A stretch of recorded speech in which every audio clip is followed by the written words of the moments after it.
Hoje haveremos de estudar sobre a maquete do Evangelho na Bíblia. Realmente é um assunto muito maravilhoso.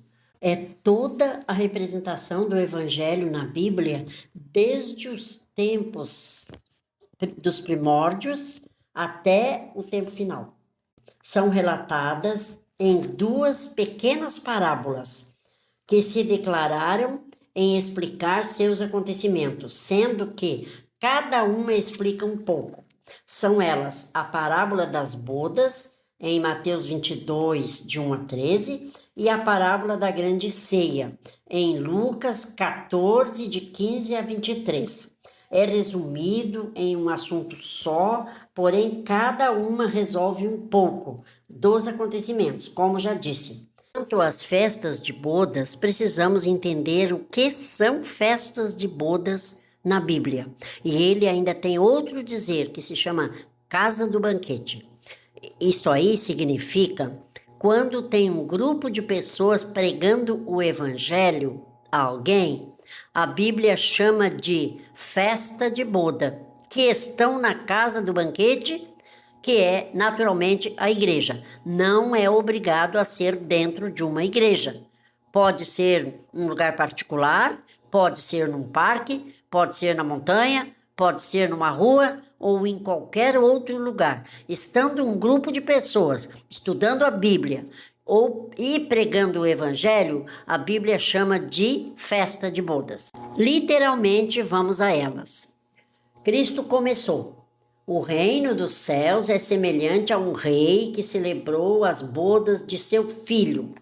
O propósito de Cristo a vir à terra seria para preparar um povo para levá-lo ao céu, que ele chamou de sua igreja, ou sua esposa, dizendo em parábola. Paulo, mais tarde, chamou esse povo de igreja gloriosa, que subirão com Cristo para as alturas celestiais. Está escrito em Efésios 5, 27. Vamos adiante. Devemos entender que são 4 convites especiais. 3 eles puseram desculpa.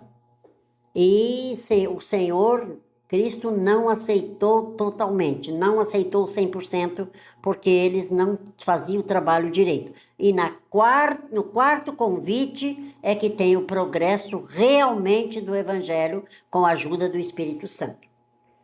Então, disse Mateus, enviou os seus servos a chamar os convidados para as bodas, mas estes não quiseram vir. No primeiro convite houve fracasso. E Lucas fala assim: a hora da ceia enviou o seu servo para avisar os convidados: vinde, porque está tudo preparado. Não obstante, todos, a uma, começaram a escusar-se. O primeiro disse: comprei um campo e preciso ir vê-lo. Rogo-te que me tenhas por escusado. É o povo de Noé. Noé convidou um povo para obedecer a Deus e ouvir a sua palavra, que ele ia pôr em uma arca. E o povo não aceitou. O povo resistiu. A gente não sabe nem dizer com o quê, mas eles preferiram a ficar no mundo se divertindo do que acreditar a palavra de Noé. Então está bem claro, tanto por um evangelista como pelo outro evangelista, que esse povo é o povo antediluviano. Segundo caso, enviou ainda outros servos com esta ordem: dizei aos convidados: eis que já preparei o meu banquete. Os meus bois e os cevados já foram abatidos, e tudo está pronto. Vinde para as bodas. Eles, porém, não se importaram, e se foram. Um para o seu campo, outro para o seu negócio. E os outros, agarrando os servos, os maltrataram e mataram. O rei ficou irado e, enviando as suas tropas, exterminou aqueles assassinos e lhes incendiou a cidade. E Lucas fala assim: outro disse: comprei 5 juntas de bois e vou experimentá-lo. Rogo-te que me tenhas por escusado. Este povo é o povo judeu. Notem que Mateus chega a declarar tanto a rejeição deles como a história de a cidade ser queimada. E Lucas fala nos animais. Era muito costumeiro entre os judeus lidarem muito mesmo com animais, tanto para a parte de negócio, que influía sua riqueza, como para a parte religiosa. Então ficou bem claro que esse povo representava o povo judeu. Vamos adiante.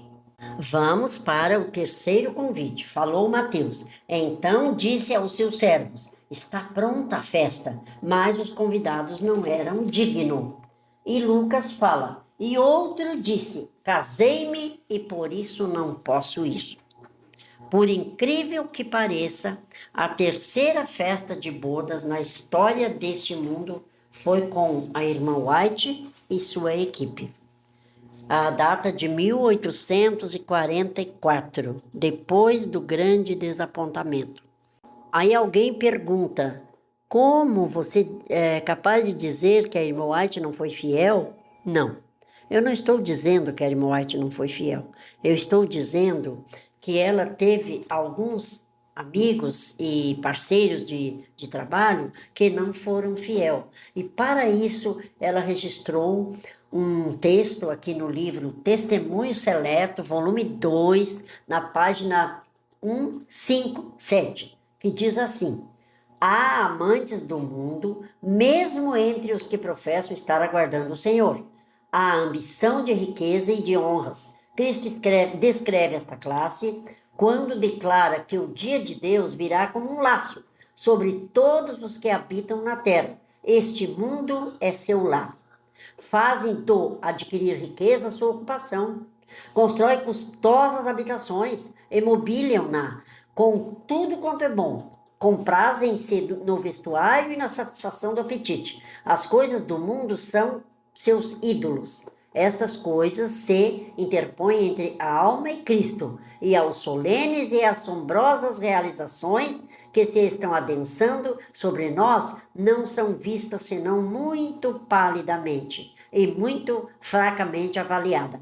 A mesma desobediência e o mesmo fracasso observados na igreja judaica têm caracterizado em maior grau o povo que recebeu essa grande luz do céu nas últimas mensagens de advertência. Terrível é a culpa que pesa sobre a igreja. Tem, todavia, mais interesse em seu comércio, suas plantações, suas casas, suas mercadorias, seus vestidos, sua mesa, do que na alma de homens e mulheres que devem encontrar face a face no juízo. O povo que pretende obedecer à verdade acha-se adormecido.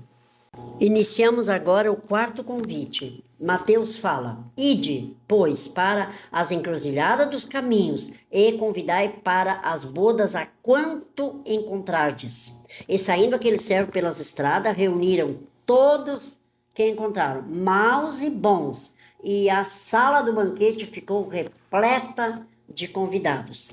Enquanto Lucas disse: voltando o servo, contou tudo ao seu senhor. Então, irado, o dono da casa disse ao seu servo: saí depressa para as ruas e becos da cidade e traze para aqui os pobres, os aleijados, os cegos e os coxos. Saibamos todos que esse é a grande evangelização que está cumprindo em nossos dias. E então, depois disso, aconteceu a grande história da entrada do rei. E diz assim: entrando, porém, o rei para ver os que estavam à mesa, quer dizer, os batizados na igreja, notou ali um homem que não trazia veste nupcial e perguntou-lhe: amigo, como entraste aqui sem veste nupcial? E ele emudeceu. Então ordenou o rei aos serventes: amarrai-o de pés e mãos e lançai para fora nas trevas, e ali haverá choro e ranger de dente. E Lucas continuou falando assim: depois do quê? Depois da entrada do rei na casa do banquete. Ele disse ao Senhor: Senhor, feito está como mandaste, e ainda há lugar.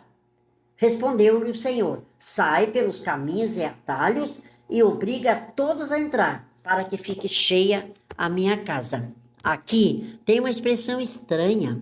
Obriga? Ninguém é obrigado a receber Jesus. Acontece, queridos, que aqui estava debaixo da perseguição. Já debaixo da perseguição. Então as pessoas não precisavam convidar 2 vezes. Dissesse uma vez só, ela já estava indo. Ou ela rejeitava com pavor, ou ela aceitava com dedicação.